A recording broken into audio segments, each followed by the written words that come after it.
आप देख रहे हैं उजाला न्यूज लाइव। उपस्थित बहुजन समाज पार्टी के सभी नेतागण, बुजुर्गों, माताओं, बहनों और मेरे नौजवान साथियों, आज बहुत ही हर्ष का दिन है कि इस देश में शोषितों, वंचितों, पीड़ितों, दलितों, बेजुबानों की जुबान बंद करके उनको उनका अधिकार दिलाने वाली, वो एहसास कराने वाली आयरन लेडी बहन कुमारी मायावती जी का आज संसद का जन्म दिवस के अवसर पर हम लोग यहाँ पर इकट्ठा है, मौजूद है। हमारे साथ पूर्व विधायक, पूर्व मंत्री हमारे गढ़मुक्तेश्वर से मदन चौहान जी भी हमारे बीच है। मंच पे अवश्य काफी सब नेता मौजूद है। मैं सबका स्वागत और आभार करते हुए, क्योंकि आज का दिन एक तरीके से प्रेरणा दिवस है उस वंचित समाज के लिए, इसलिए बहन कुमारी मायावती जी ने इसको कल्याणकारी दिवस के रूप में बीएसपी ने बनाने की घोषणा की है।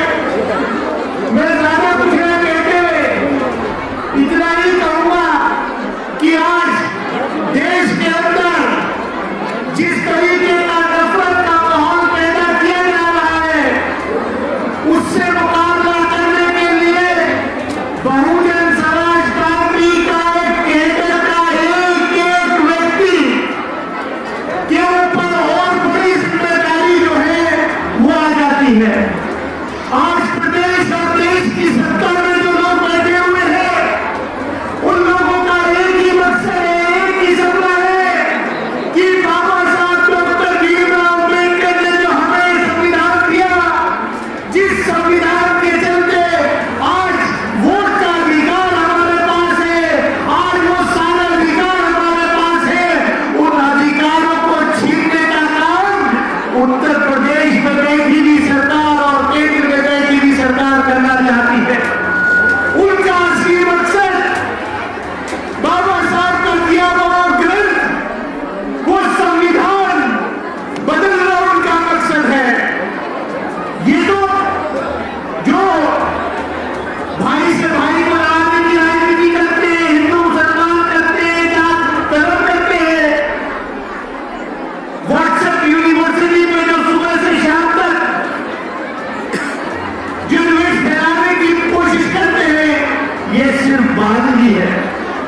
असलियत में असली मकसद भाजपा और आरएसएस का इस देश का संविधान बदलना है, जो बाबा साहब डॉक्टर भीमराव अम्बेडकर ने इस देश के वंचित समाज को अधिकार दिया।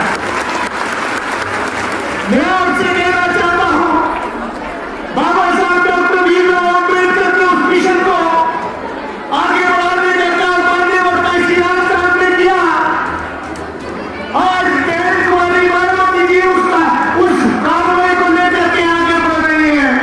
लेकिन मैं खास तौर से उन नौजवान साथियों को कहना चाहता हूं, सत्ता हासिल करना एक अलग बात है, एमपी, एमएलए, चेयरमैन बनना एक अलग बात है, लेकिन आपका हमारा सबका मकसद होना चाहिए कि जो बाबा साहब अम्बेडकर का जो मिशन था, उस मिशन पे रात दिन काम हमें करना चाहिए। जिंदाबाद जिंदाबाद जिंदाबाद जिंदाबाद। देखिए, मैं सिर्फ इतना कहना चाहता हूं, माननीय काशी राम साहब इस दुनिया में नहीं है, उनकी पीढ़ी के काफी लोग नहीं रहे। बहन कुमारी मायावती जी अकेला संघर्ष कर रही है उसने किसी को आगे बढ़ाने के लिए, लेकिन अब सबसे बड़ी जिम्मेदारी नौजवान तबके पर है, इस समाज के नौजवान तबके पर है। आप लोगों को समाज में बेदारी पैदा करनी पड़ेगी। आप लोगों के कंधे पर सबसे बड़ी जिम्मेदारी है।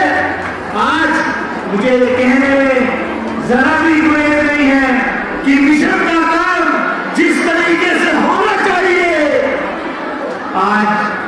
तरीके से नहीं हो रहा। हम लोग अपनी अपनी जिम्मेदारियों से भाग रहे हैं। अगर हम लोगों ने जिम्मेदारियां नहीं निभाई, अगर समाज के नौजवान तबके ने जिम्मेदारी अपनी नहीं निभाई, अगर उन्होंने मिशन के काम को आगे नहीं बढ़ाया, बाबा साहब के मिशन के काम को आगे नहीं बढ़ाया, तो वो दिन दूर नहीं होगा कि जब बाबा साहब ने जिस संघर्ष के बाद इस देश के संविधान को दिया, उस संविधान को आपसे छीन लिया जाए। मैं सिर्फ इतना ही कहूंगा कि इस देश में भाई से भाई को बांटने की राजनीति की जा रही है। जो इस देश का वंचित समाज है, शेड्यूल कास्ट है, पिछड़ा वर्ग है, अकलियत है, उनको बांटने की कोशिश लगातार की जा रही है। उनका मकसद एक ही है कि बाबा साहब के मिशन को किस तरीके से कमजोर किया जाए।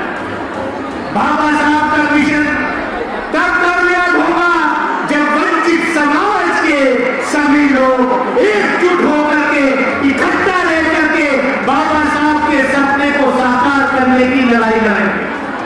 मैं ज्यादा कुछ न कहते हुए मैं हापुड़ जिले के बहुजन समाज पार्टी के यूनिट को मुबारकबाद देता हूं कि बहन कुमारी मायावती जी के जन्म दिवस के अवसर पर इतना बड़ा कार्यक्रम आपने आयोजित किया। और मैं भी क्योंकि सांसद अमरोहा का हूं, लेकिन एक विधानसभा में भी हापुड़ जिले में आती है पर, तो मेरे ऊपर भी ये दबाव था लगातार कि सांसद जी आप हमेशा जो है अमरोहा में जो है रहते हैं, आप जो है हापुड़ जिले में भी तो आपकी 5 में से 1 विधानसभा तो हापुड़ जिले में भी है। तो इसलिए मैं जिला अध्यक्ष जी के और पार्टी के उन सभी साथियों का शुक्रिया अदा करता हूं कि उन्होंने इतनी मोहब्बत से मुझे आमंत्रित किया और मैं अपने आप को यहाँ पर 5 लोगों के बीच में बात करके बहुत खुश महसूस कर रहा हूँ। और मुझे यकीन हो गया है कि हापुड़ के अंदर कम से कम आने वाले चुनाव में बहुजन समाज पार्टी का परचम जरूर लहराएगा और भाजपा को हराने का काम हापुड़ के अंदर अगर कोई कर सकता है तो वो बहुजन समाज पार्टी ही कर सकती है। मैं इसीलिए इन्हीं शब्दों के साथ कि आने वाला जो नगर निकाय का चुनाव होगा उसमें हापुड़ जिले के अंदर बहुजन समाज पार्टी सभी सीटों पर विजय प्राप्त करेगी और आने वाले लोकसभा चुनाव में भी बहुजन समाज पार्टी के प्रत्याशी जीत करके बाबा साहब के मिशन को आगे बढ़ाने का काम बहन कुमारी मायावती जी के नेतृत्व में करेंगे। मैं इन्हीं शब्दों के साथ आप सब लोगों का बहुत बहुत शुक्रिया अदा करता हूं।